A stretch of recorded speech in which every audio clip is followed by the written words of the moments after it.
uburyo ukora n'uburyo uzakora kugira ngo ibintu bizagende neza. Turashimira abantu mwese, tunashimira n'abayobozi twatoye tukabahereza izi nshingano, tugomba kubana nabo kugira ngo bagere mu rwego rwiza. Amen. Kandi Imana izabidushoboza. Yesu ashimwe.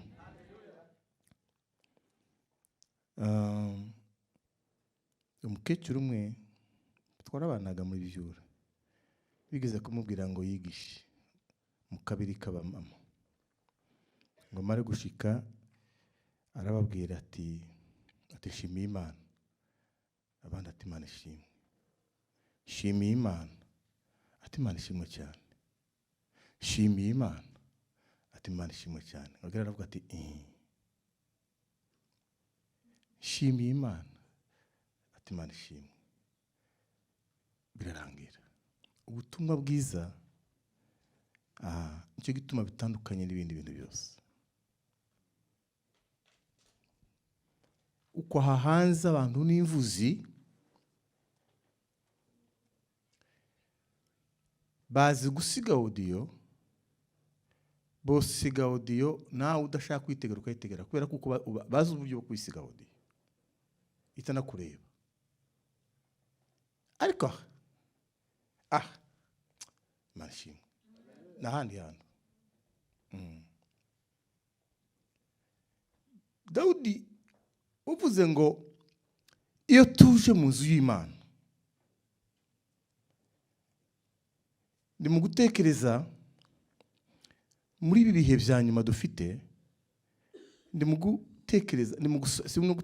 gusaba Imana ngo Imana iduhe gutahura ibyanditswe byera. Haleluya. Kubera ko tuza turengwa ibintu biza bidutambuka kandi tubizi. Nicyo gitangaje. Turabizi mu kanwa, turabizi, tuzi kubivuga byose uko bimeze, tuzi kubitondekanya byose, turabizi uko bimeze, turabizi. Noneho aravuga ngo nuza mu nzu y'Imana.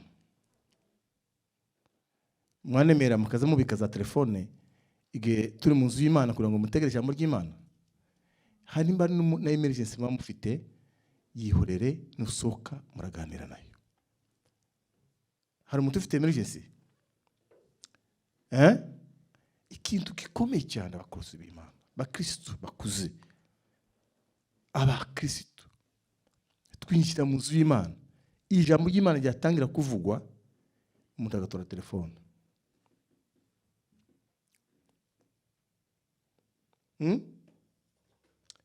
Imana ibafashe. Yaravuze ngo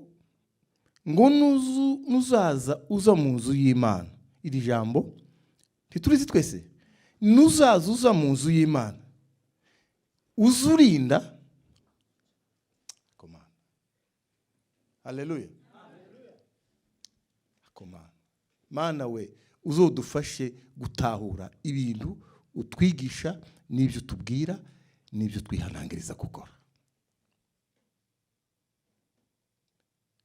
Ngo nuza mu nzu y'Imana, apana inzu z'abantu, apana inzu z'abafrende bawe, apana inzu z'inshuti zawe, no apana mu wawe, nuzozuza ugasohoka mu nzu yawe, umutima wawe ukakwemeza ko uje mu nzu ya Yesu Mungu mtakatifu, Baba mwenye nguvu, ngo uzurinde ikirenge cyawe. Bivuze iki? Bivuze iki? Kurinda ikirenge. Niki bivuze kukurinda ikirenge?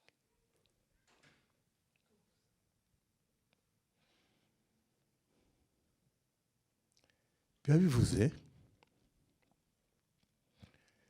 harya ukandagiye nahera. Imana ishimwe ubwiza ahantu hera. ubwiza ahantu hera, hano harejejwe. Nicyo gituma mu nzu y'Imana iyo udatahanye umugisha uzutahana umuvumo. Amagambo tuba tuvugira hano niyo azakiza abantu, niyo azababohora. Imana ishimwe. Haleluya. Imana icubahiro we. Amina.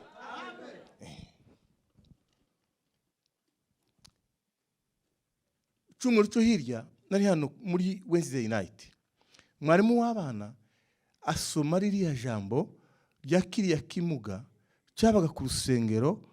Petero na Yohana baje gusenga, ngo bamare gushika izo nkuru sinzivuga, ngiye kubabwira ikintu cyafashije kandi ndibwiriza, ariko natashe nezerewe bacu. Ngo nawe batumbira Petero na Yohana, aravuga ati nje intuyega hano ikinza na hano nugusabiriza ndikimuka ntakazingira. Haleluya. Singira akazi, nta bundi bufasha ngira, none ga mufashe.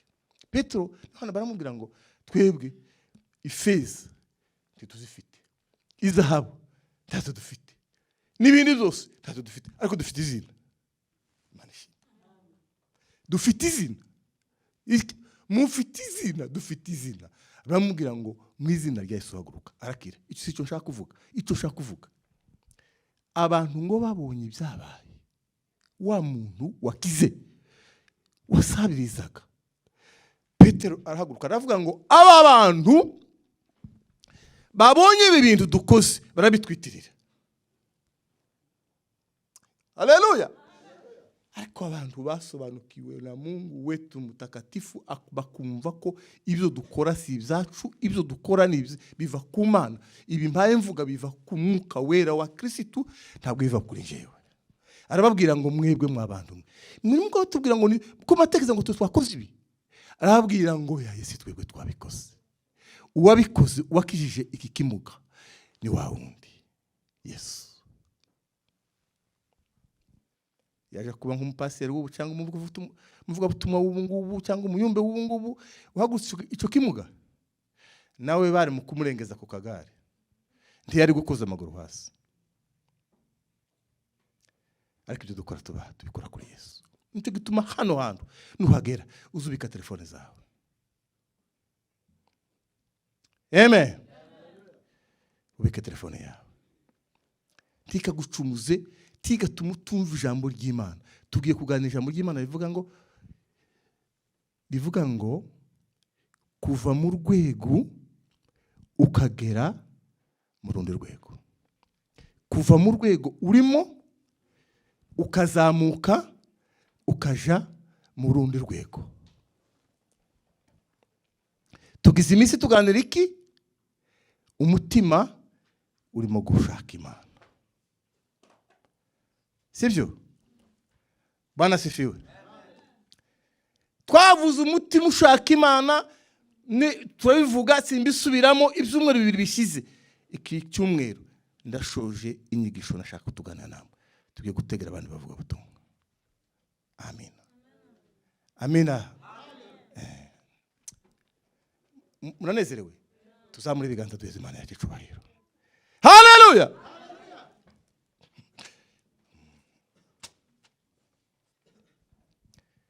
Ibyo ari byo byose ufite urwego uriho. Ibyo ari byo byose hari ahantu ugeze, wakiriye Yesu umukiza wawe, urabatizwa, wemera kuba umukristo, wemera gusenga, wemera kuririmba, wemera kuvuga ubutumwa, wemera gukora imirimo mu nzu y'Imana. Mu yandi magambo, hariho urwego urimo, hari ahantu ugeze. Ariko ese uratekereza ko aho hantu ugeze unyuzwe n'aho hantu, cyangwa wifuza kuja mu rundi rwego? Bana tukuzwe, wifuza kuja mu rundi rwego. muranyuzwe? Unyuzwe n'urwego ufite?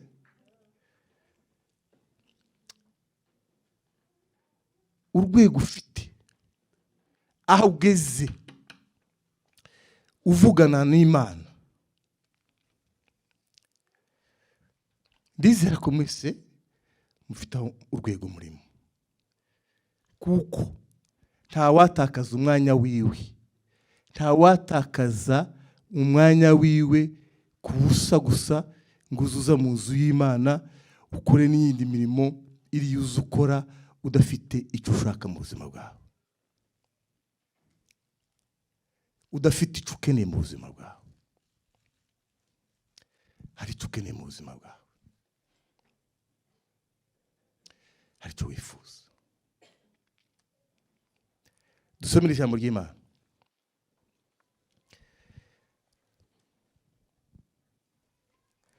Turasoma ahantu henshi.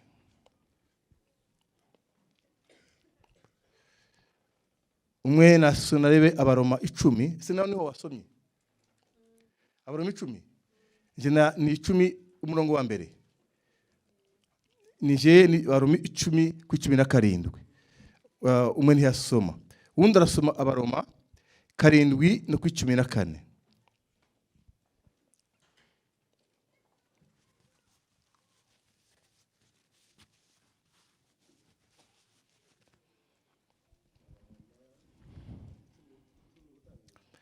Ku 17. Dusome mu izina rya Yesu. Yego. Ijambo ry'Imana riravuze ngo, n'umurongo umwe gusa usoma. dore kwizera guheshwa no kumva. Kwizera guheshwa no kumva. No kumva kukazanwa n'ijambo rya Kristo. No kumva kuza kuzanwa n'ijambo rya Kristo. Wa undi wabonye Abaroma 7 ku 14.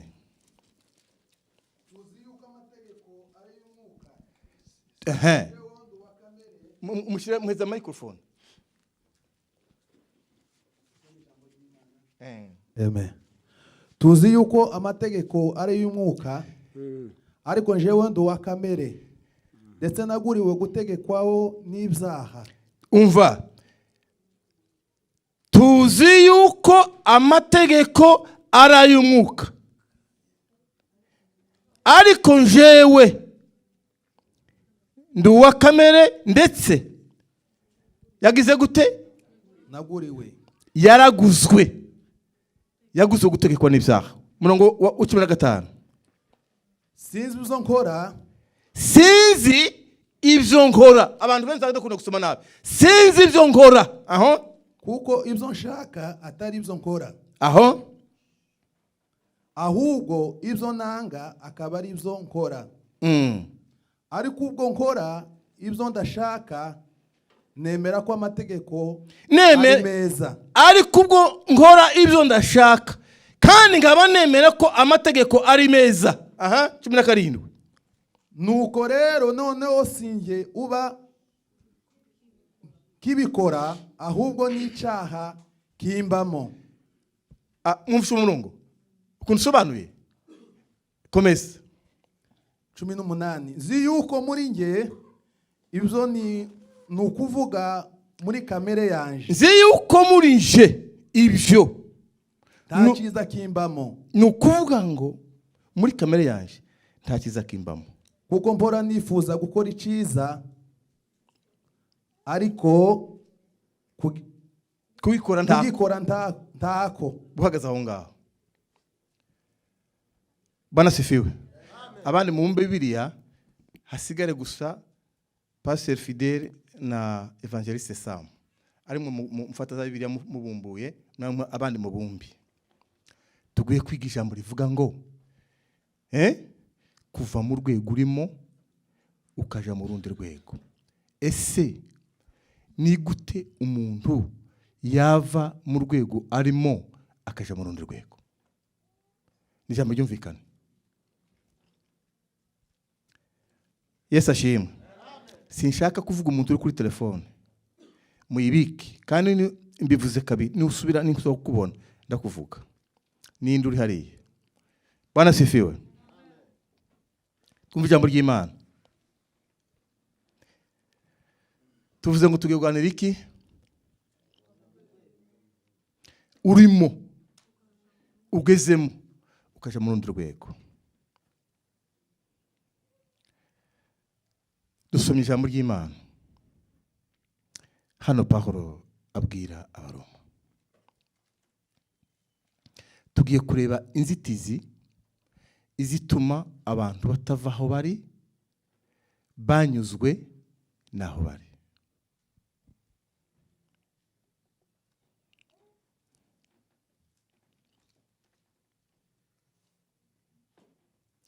kwitwa pasiteri yaranyuzwe kwitwa umuririmbyi yaranyuzwe kwitwa kinamama yaranyuzwe kwitwa umuyumbi yaranyuzwe kwitwa umuririmbyi yaranyuzwe kwitwa izina ufite waranyuzwe va muri urwo rwego uje mu rundi rwego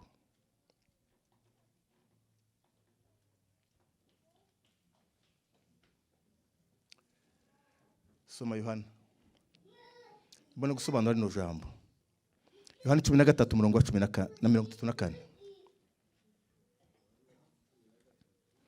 34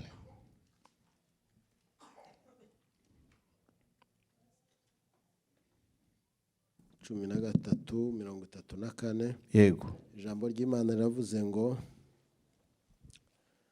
ndabaha itegeko risha ngo mukundane ndabahereza ni Yesu ntabwo ari intumwa wavuze rino jambo Yesu yaravuze ngo ngiye kubahereza irindi tegeko risha mugira gute mukundane hanyuma nk'uko nabakunze mube ariko namwe mukundana ibyo nibyo bose bazabamenyeraho ko muri abigishwa banje nimukundana amen amen mpora mbivuga mpagaze hano igihe cyose ubutumwa bwiza buravugwa ubutumwa bwiza buragutse bufite teme nyinshi zazivugwa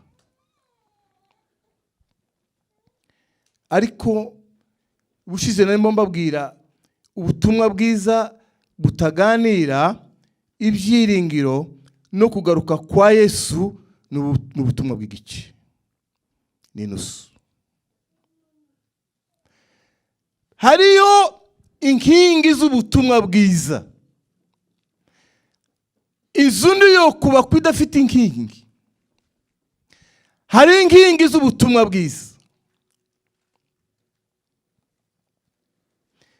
ari ijambo ry'Imana aho Yesu ubwiwe ashingiye yaravuze ngo ngiye kubahereza hari amategeko mu isezerano rya kera amategeko ngo yazanywe na Musa yarahasanzwe amategeko bayazi avuga ngo umuntu nakumena ijisho nawe umumeniri irindi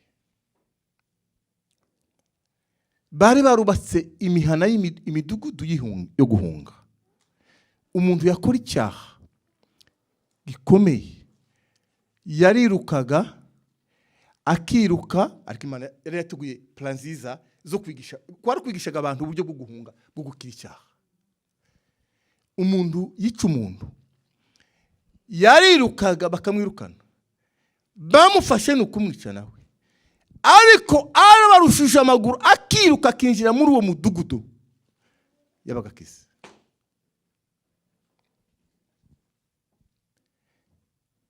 Yesu ngaze arababwira ngo mbashaka kohereza iri tegeko risha arababwira ngo mukundane kuko naje nabakunze iri jambo Yesu yarigarutseho incuro nyinshi avuga ngo mukundane ni mukundana nibwo bazamenya ko muri abigishwa banje. Arababwira ngo ayandi magambo mukora: kuririmba, gusenga, kubwiriza, gutanga ubuhamya. Ibiriya byose bikorwa ni byiza, bifite akamaro, bitaho byubaka, bifite icyo bikora, bifite ijambo ry'Imana. Ariko arababwira ngo ikimenyetso gisigaye, ikimenyetso mbasigiye, muzokora ibyo byose mufite gukora. Ibi byose ubutumwa bwiza. Yesu ntiyadusigiye kubaka amatorero, never. Yadusigiye kuvuga ubutumwa bwiza. Mugende mu isi yose muhindura abantu kuba abigishwa banje. Ninde babwiye? Bibiliya iri hano. Yatubwiye kubaka amatorero. Haleluya. Yatubwiye yuko tugomba kuvuga ubutumwa ku isi yose. Arababwira rero ngo ibyo muzobikora, muzovuga ubutumwa, muzaririmba, muzosenga, muzoterana, muzohanana ubutumwa, muzobwirana amagambo meza, ubuhamya bwanyu muzobubwirana, kandi aricyo buzubaka. Abacitse indege bazakomera, ibyo byose muzabikomera. Ariko ikimenyetso mbasigiye kugira ngo bazomenye kuko muri abigishwa banje, muzokundane.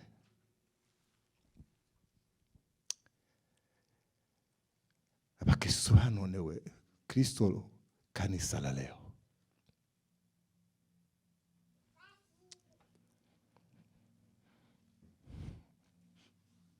Urukundo inkingi ikomeye y'ubutumwa bwiza. Jambo rya kabiri arabwira ngo ni imbabazi. Imbabazi. Ndiko ndavuga inzitizi, ngiye kuvuga inzitizi zituma tutava mu rwego turiho ngo tuje mu rundi rwego. Ndasoma Bibiliya itubwire. Soma Matayo igice cya 6 umurongo wa 14.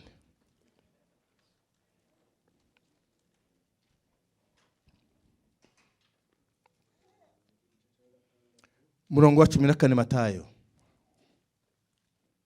Mwumvishe urukundo? Itegeko rishya. Turasomye. Aricyo kimenyetso kuko muri abigishwa, muri abakristo, muri abana b'Imana. Soma. Ijambo ry'Imana riravuze ngo kuko nimubabarira abantu ibyaha byabo, nimba mushoboye, amanshimwe, nimba mufite mugeze muri capacité, nimba mugeze mu rwego, nubona ugeze mu rwego, Imana icubahiro. Haleluya. Bana tukuzwe. Amen. Nimubona mugeze mu rwego, nubona we ugeze muri levo yo kushobora kubabarira umuntu waguhemukiye, nubona ugeze mu rwego rwo kubabarira umuntu wagukomerekeje, nubona ugeze mu rwego rwo guhabarira, uzomenye yuko uri umwigishwa wanje. Imana ihimbaza. Amina. Soma. Haravuga gute? Na so mu ijuru azababarira namwe. Nico gihe data uri mu ijuru, Imana yaje mu isi, Imana yagukunze, Imana yakubabariye, tugiza kubabarira. Haleluya. Dukomeze. Nushaka kurekera aho ngaho. Nushaka kugira soma ku 7 igice cya 7:21. Umurongo wa 21. Igice cya 7 7 Ijambo ry'Imana navuze ngo umuntu wese umbwira ati mwami niba barye tuvugaga, siwe uzinjira mu bwami bwo mu ijuru, sivyo, keretse ukora ibyo data wo mu ijuru ashaka. Amen. Mwakire ubutumwa bwiza. Amina. Mwakire ubutumwa bwiza. Nukuri bavandimwe, bene data bakundwa b'Imana,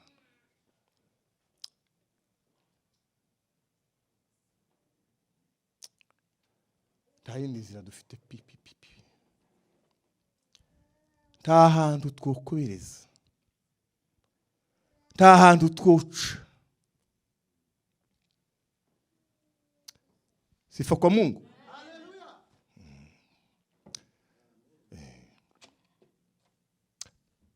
Nta handi twonyura,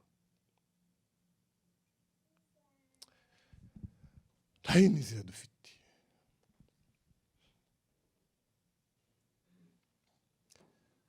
Nuko tugomba kurwana nabyo tukabyumva, tukabigira ibyacu. Haleluya, haleluya, haleluya. Yesu ashimwe. Umuririmbyi ararimbye ngo ntabwo ari inzira yoroshe. Haleluya, haleluya, haleluya, haleluya. Ntabwo ari inzira. Nukuri, nukuri. Sindi byoroshe. Ukurikira Yesu ntibyoroshe.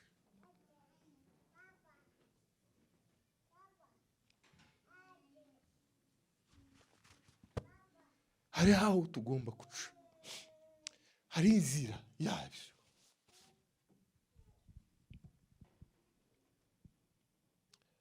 Hari inzira yabyo.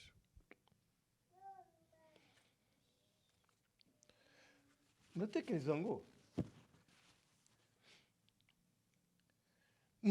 ngo kubabarira umuntu waguhemukiye biroroshe?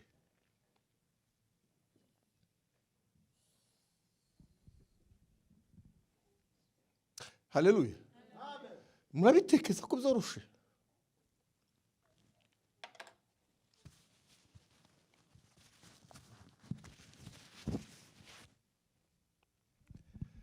Kubabarira uwaguhemukiye, gukunda uwagututse akagusebya,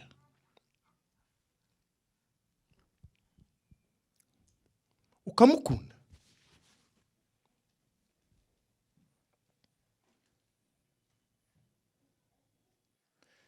gukunda uwakwimye abifite ntabiguhe,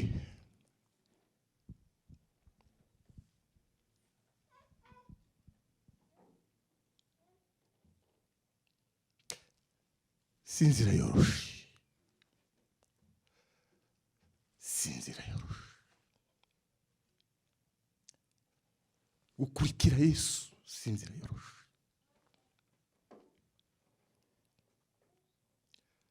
Gukurikira Yesu ni urugamba.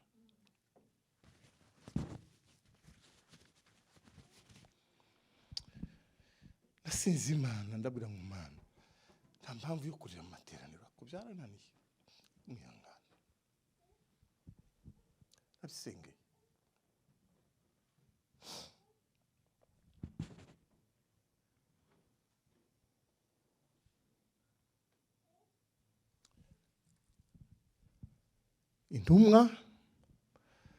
Intumwa ntabwo arizo ziyise abakristo. Intumwa ntabwo arizo ziyise izina abakristo. Iri ngiri ryadufashe, iri ngiri turatwitwa. Iri zina ryaje gute? Ni gute izina ry'abakristo ryaje? Ese wa mugani, ubundi uza witwa umukristo gute? Imana ishimwe. Haleluya. Ese uza witwa umukristo gute?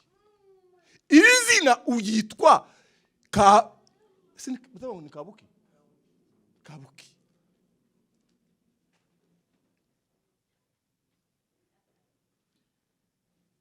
No, ni gute nyine? Ni gute uza wemera kwitwa izina? Wari uri umukristo? Uri umukristo? Nimusubize. Muri abakristo? Yego. No, uri umukristo gute?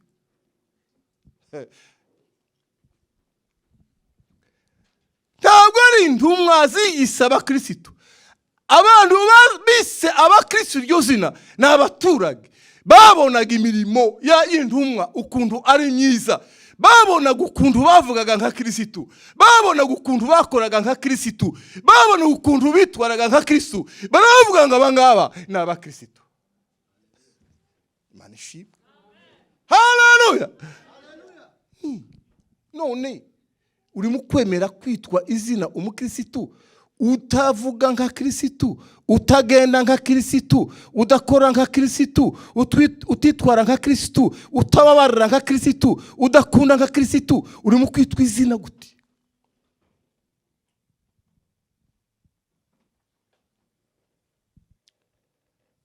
That's the point. That's the point. Tugomba kwibaza.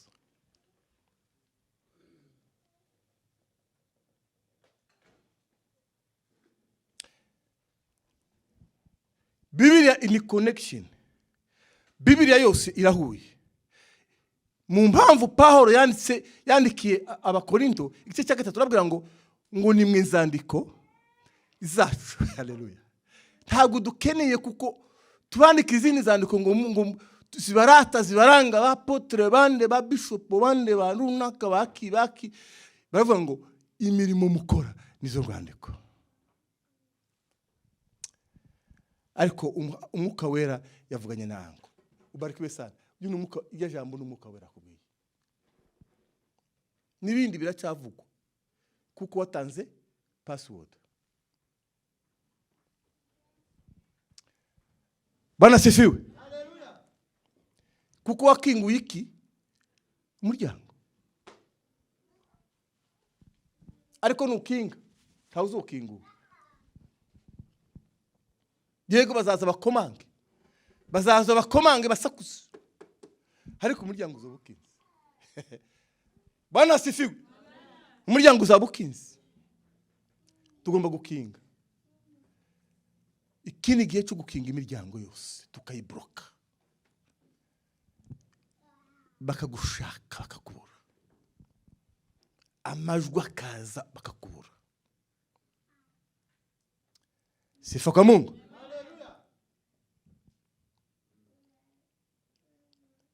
Ko turavuga uburyo bwo kuva mu rwego urimo kutanyurwa n'urwego urimo ugashaka kuja mu rundi rwego ahandi hantu kutanyurwa n'ahantu ugeze aho ugeze ni heza ugeze ahantu hashimishije ugeze ahantu hakomeye ugeze ahantu umwanzi adakunda umwanzi wacu ninde Satani asifiwe usiga uhura n'umuntu ukamubwira ngo Imana iguhe umugisha aho kumubwira ngo aho kumuvuma. Haleluya. Usiga uhura n'umuntu ukamubwira ngo Imana iguhe umugisha. Urwego rwiza ugezemo. Umwana nkuri ukamubona nk'umwana wawe ukamubwira ngo mwana Imana iguha umugisha. Asifiwe. Urwego rwiza kabisa. Tumpe Bwana utukufu. Amen. Ugeze mu rwego wishimira abantu bose umuntu wese umubona ukamubona ko ari umuvandimwe. Doesn't matter. Nubwo bizogenda gute. Nta mpamvu yo kumwatura ibintu bibi. Mwatura ibintu byiza. Aho rero umwazi wawe ntashaka. Haleluya. Ugomba kuzamuka ukaja mu rundi rwego rwo hejuru. Inzitizi twabonye za mbere twabonye kuko ahantu tugomba gushingira izindi sinzitizi ahantu tugomba gushingira imizi yacu kugira ngo ikomere ni mu rukundo n'imbabazi z'Imana. Ni ukuvuga ngo imbuto z'umwuka kugira ngo zere kugira ngo were imbuto y'umwuka nuko urasirwa n'umuco w'ijambo ry'Imana kandi umuco w'ijambo ry'Imana ni kurasira ico gihe rero uzera imbuto z'umwuka umwuka wawe imbuto z'umwuka zizera nuko umaze kurasirwa umuco ari ryo jambo ry'Imana.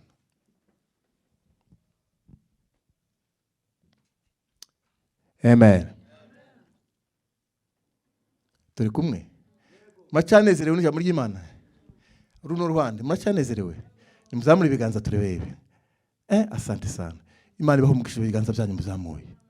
numizamure byose neza mu bizamure. Imana ibirebe, Imana ibasome kandi bishimire katika jina la Yesu. Amen. Igusubize. Reka rero ndangiza inzitizi ngeya.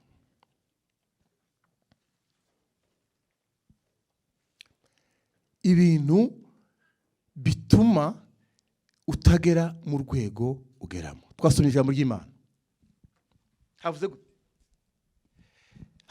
ngo tuzi yuko amategeko akora ari ay'umwuka.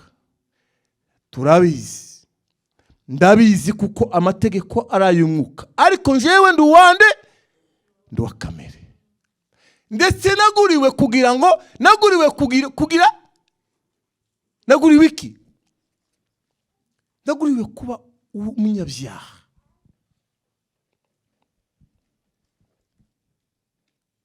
Amategeko ndayazi kuko ari ay'umwuka. Amategeko aranemeza kuvuga neza.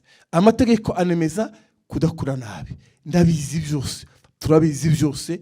Turabizi pe mu mutima wawe urabizi neza. Urabizi kuko kugira neza ari byiza. Urabizi gukora neza. Urabisobanukiwe. Ariko kubera iki utabikora?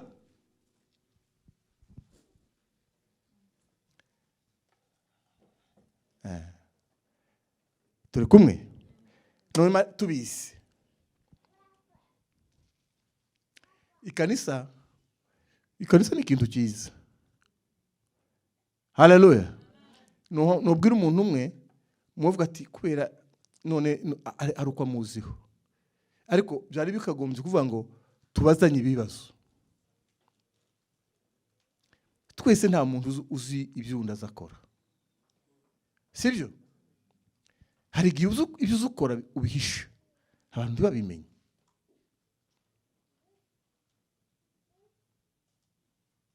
Sibyo? Hari ibyo ukora abantu ntibabimenye. Abantu bazapasita ngo ute? Ukabinyegeza. Ariko nibo bazi kubivuga neza. Ukabinyegeza. Ukabishyira ahantu ntibigaragare. Ariko tuzi yuko amategeko n'ay'umwuka. Paulo yavuze ngo ariko njyeweho ndi uwa kamere. Hepfo twasomye ijambo ry'Imana. Yavuze ngo none ngo sizi ibintu ndimo gukora. Amen.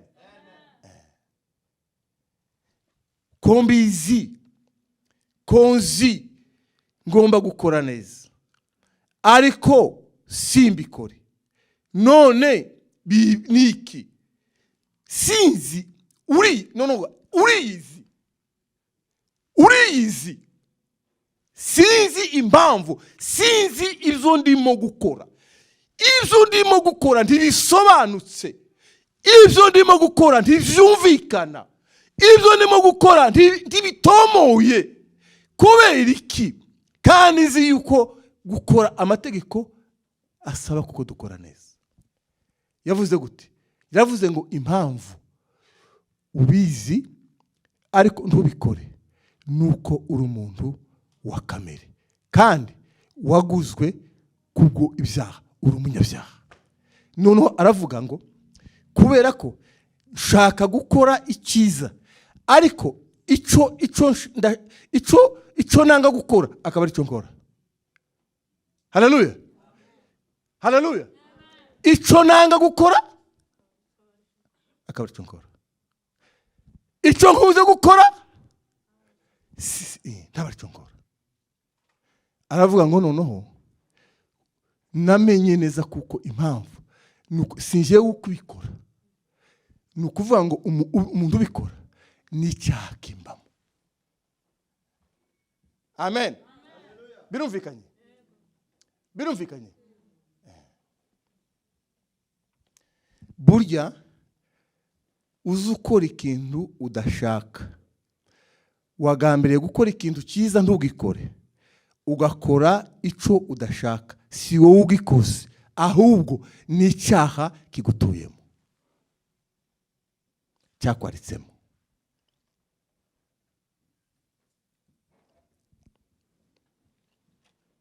ng'inzitizi rero.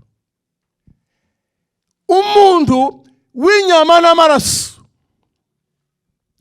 umuntu w'umubiri ni wa kamere, umuntu wa kamere, umuntu w'inyama n'amaraso, umuntu w'umubiri ni umuntu ufite ibitekerezo by'umuntu, ufite amagambo y'umuntu, ukora nk'umuntu. Ni ukuvuga ngo kugira ngo uve muri icyo kintu nuko ugomba guhindurwa musha. No guhinduka musha, ukahinduka musha. Katumve no jambo Abakorinto ba mbere 2:12 ugeze ku 14 akatumva ko havuga 2:12. Reka dusome iri jambo Abakorinto ba mbere 2:12 twumve icyo ijambo ry'Imana rivuga.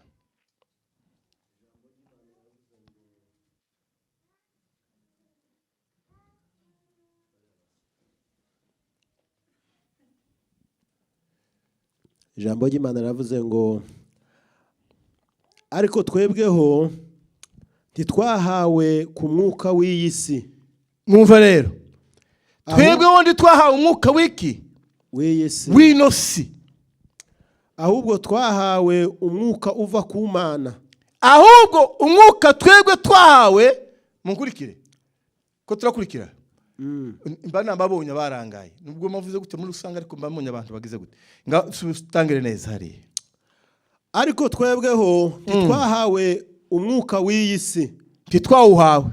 Ahubwo twahawe umwuka uva ku Mana. Uwo ni wo mwuka twahawe uva ku Mana. Kugira ngo tumenye ibyo Imana yaduhereye ubuntu. Hagarara ngaho. Yesu ashimwe. Haleluya. Kanangire isomo. Yakururana. Ibintu biza bituma ukura bikagukuza ukava mu rwego urimo ni ijambo ry'Imana. Ijambo rya kabiri ni ukwizera.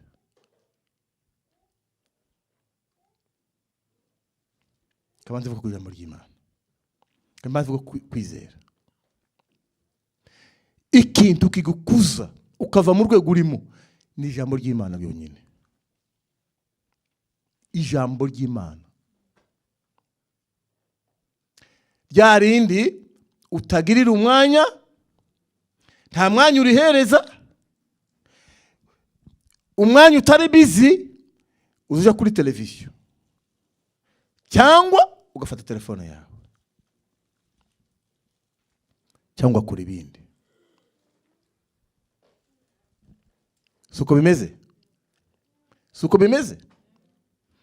Tubazanije hano mu minsi 6 ishize umuntu wasomye ijambo ry'Imana 34-45. Tuvuga ngo ninde wasomye ijambo ry'Imana yamara gasenga. Hari igihe twumubura. Amen. Kandi nta yindi nzira twabona. Inzira imwe dufite ni ijambo ry'Imana gukura. Wovuga ngo jewe sinzi gusoma. Yego turabafite abantu batazi gusoma.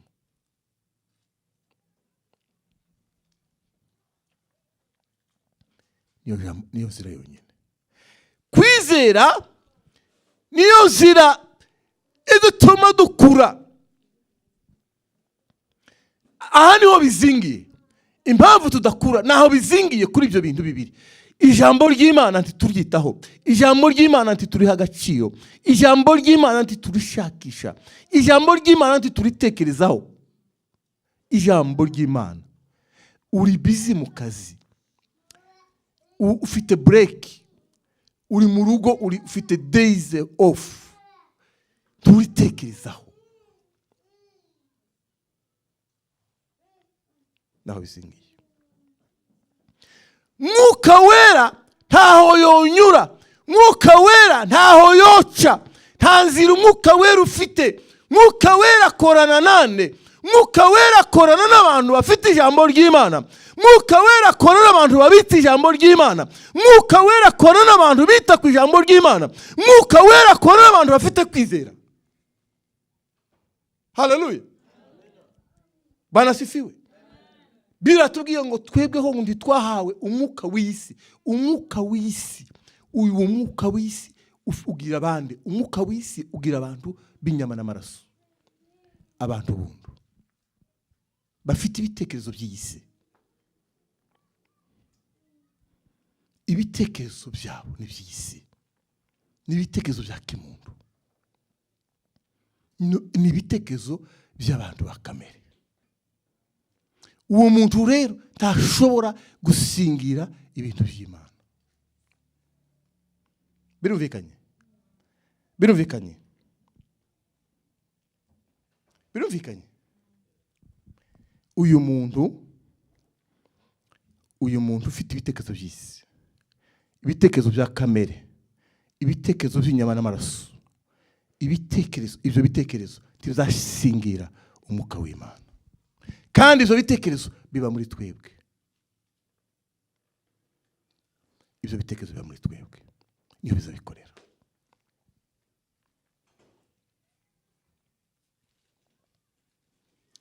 Ibi bitekerezo rero, uyu muntu wa kamere nibyo biza birwanya iki?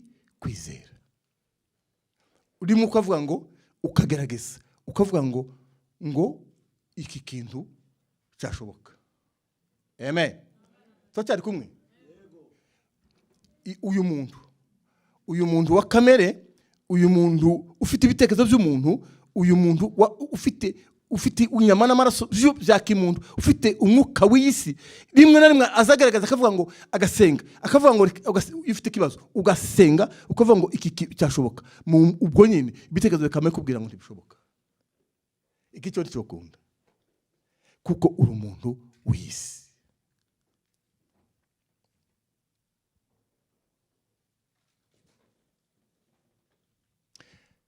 Bibiri yavuze gute? Yavuze ngo ariko ngo twebwe ngo twahawe umwuka uva ku Mana. Ni ukuvuga ngo umwuka w'Imana uzutekereza nka Kristo.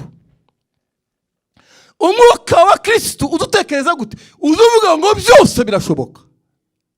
Bize tubwira ngo byose birashoboka, bishobokera Imana, bigashobokera n'abizeye. Uwo ni umwuka wa Kristo. Ibitekerezo bya Kristo biva ku ijambo ry'Imana, niho bishingiye. Niho dukura ibitekerezo byacu ku ijambo ry'Imana. Nibyo byo kurya bitunze imitima yacu, ni ibitekerezo. Ni ukuvuga ngo Imana, umwuka wera azava cyangwa kwizera kwacu kuza gukorana n'ibitekerezo byejejwe biva muri twebwe.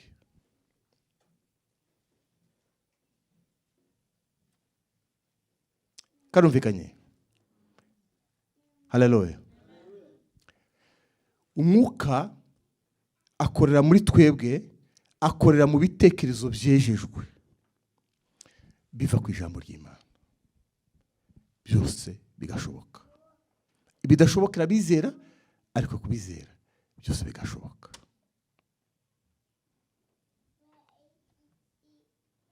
Niyo mpamvu Pawulo yavuze, rya jambo narikunda bikomeye. Pawulo igice cya 12 yaravuze ngo bene data ndabinginga kubw'imbabazi z'Imana ngo mutange imibiri, kuko iyi ni imibiri y'isiga. Ya mibiri y'isi ifite kamere y'isi n'ibitekerezo by'isi, gushidikanya. Umuntu ufite amaraso, umubiri n'amaraso by'isi, bitekereza iby'isi, ariko aravuga ngo nimubikureho, mutange iyo mibiri ibe igitambo kizima gishimwa n'Imana. Gukura nta yindi nzira tucamo.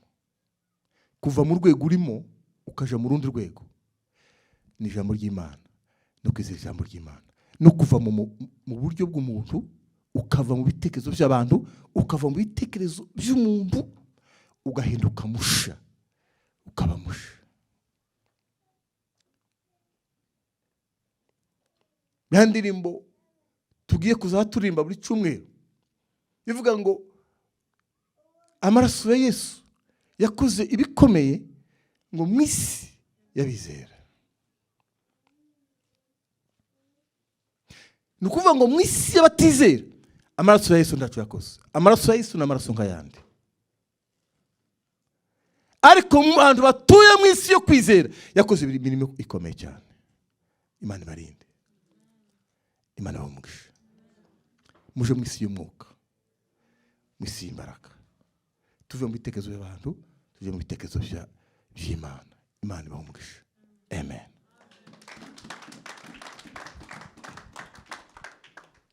Katwumve ufite amatangazo aduheza amatangazo.